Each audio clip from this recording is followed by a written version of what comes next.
Looking for a quick and easy way to figure out something to post on LinkedIn. Hey, this is Brenda Meller, and today I'm going to demonstrate for you how to do a repost with your thoughts from your company page. So, to start us off, I'm going to show you an example of a post I just did inside my company page, Meller Marketing on LinkedIn. And what I'm doing is I'm actually sharing a YouTube video in that post. Now, what I'd like to do is reshare this to my personal feed for Brenda Meller. I want to make sure that from the page view, I've changed the drop down and I'm commenting, reacting, and reposting as myself, Brenda Meller. The next thing I'm going to do is I'm going to click on repost. You see, you have two options here: repost with your thoughts. That's the technique we're going to do today. That's where we add a little bit of commentary as we share it along into our homepage feed. The other thing is just a straight repost. Now, if you are short on time, you can't think of anything to write, I give you permission. Just do a repost. Repost is better than doing nothing at all. Even better than that, however, is when we click on repost with your thoughts. Because then what happens is it takes the initial post and it pops it down to the bottom. And then you get the box at the top, which allows you to write something in there. I'm going to pause right now while I type in my message in here.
Right. So it took me a second. I wanted to make sure I put something really thoughtful and helpful in here.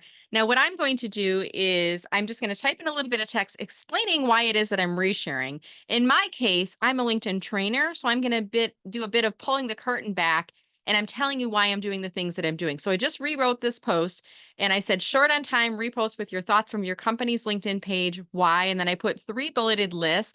Now I'm going to try to bring this up to try to fit as much as I can in the first 2 lines, because often when you do a repost with your shot, with your thoughts, it's going to truncate that and they're only going to see the first 2 lines. I try to get an emoji in the first 2 lines if I can, because that little pop of color sometimes helps to, it almost creates a speed bump and it catches our attention, right? So I've said why I'm using all caps strategically throughout here. It helps to create more brand visibility of your page, thereby grow more page followers. Your followers may be leads for your business. You're extending your content to your connections who may not be familiar with your page, and it saves you time. I made a really succinct one for the last point. I also did a bonus here and I tagged the people in on my original video and on my original post to give them some additional visibility. And then I end with a call to action to bring you as the viewer into the comments. I really do want to get you into the comments and I want to help you, right? So I'm saying find this helpful, let me know in comments, then repost with your thoughts from your company page and tag me in the post and I'll comment to jumpstart engagement. Voila. Isn't it a beautiful things, my friends? So hopefully you found this video and this tip helpful, and I look forward to seeing you on LinkedIn. I'm going to drop the link to the post here in case you'd like to engage with that. Have a great day and be sure to subscribe to my YouTube channel for more videos like these.